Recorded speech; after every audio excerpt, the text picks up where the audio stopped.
उससे जुड़े भारत के उस पक्ष को सदन के माध्यम से देशवासियों के सामने रखना चाहता हूं। पहला पक्ष, पहलगाम हमले के बाद से ही पाकिस्तानी सेना को अंदाजा लग चुका था कि भारत कोई बड़ी कार्रवाई करेगा। उनके तरफ से न्यूक्लियर की धमकियों के भी बयान आना शुरू हो चुके थे। भारत ने 6 मई रात और 7 मई सुबह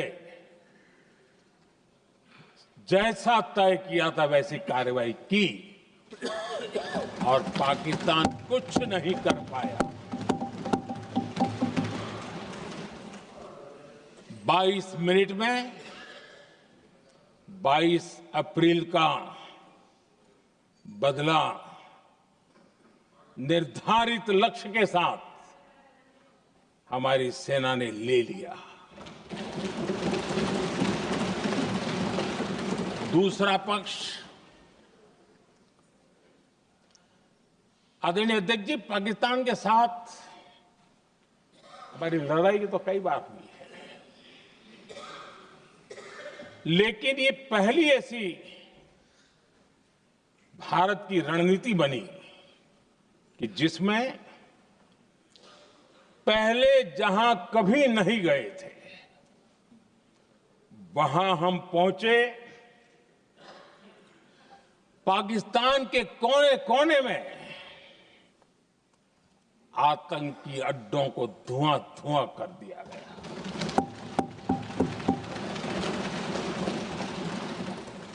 आतंक के गढ़ कोई सोच नहीं सकता कि वहां तक कोई जा सकता है। बहावलपुर और मुर्ग के उसको भी जमीन दोस्त कर दिया गया। आदरणीय अध्यक्ष जी, हमारे सेनाओं ने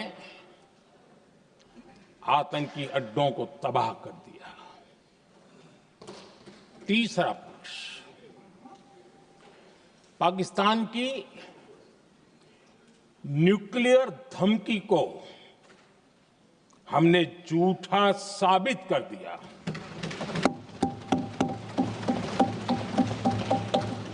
भारत ने सिद्ध कर दिया कि न्यूक्लियर ब्लैकमेलिंग अब नहीं चलेगा और न ही ये न्यूक्लियर ब्लैकमेलिंग के सामने भारत झुकेगा। आदरणीय अध्यक्ष जी, चौथा पक्ष, भारत ने दिखाई अपनी तकनीकी क्षमता। पाकिस्तान के सीने पर सटीक प्रहार किया। पाकिस्तान के एयरबेस एसेट्स को भारी नुकसान हुआ और आज तक उनके कई एयरबेस आईसीयू में पड़े हैं। आज टेक्नोलॉजी आधारित युद्ध का युग है। ऑपरेशन सिंदूर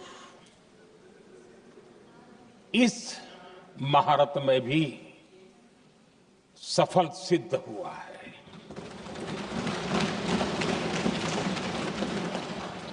अगर पिछले 10 साल में जो हमने तैयारियां की हैं वो न की होती तो इस तकनीक के युग में हमारा कितना नुकसान हो सकता था, इसका हम अंदाज लगा सकते हैं।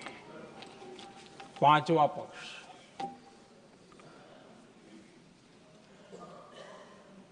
ऑपरेशन सिंदूर के दरमियान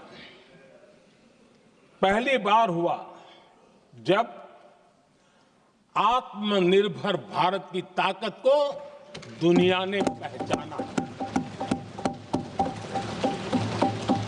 made in India drone, made in India missile ने पाकिस्तान के हथियारों की पोल खोल करके रख दी।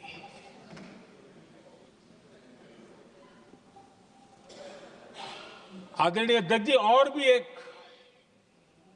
महत्वपूर्ण काम जो हुआ है, वैसे जब राजीव गांधी जी थे उस समय उनके जो एक डिफेंस का काम देखने वाले एमओएस थे,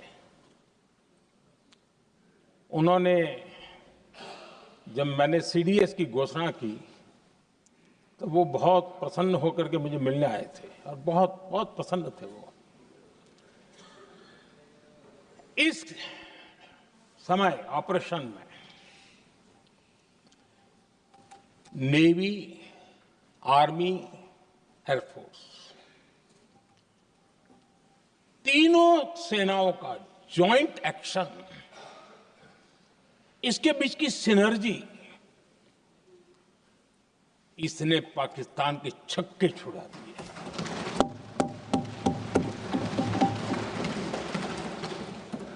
आदरणीय अध्यक्ष जी, आतंक की घटनाएं पहले भी देश में होती थी,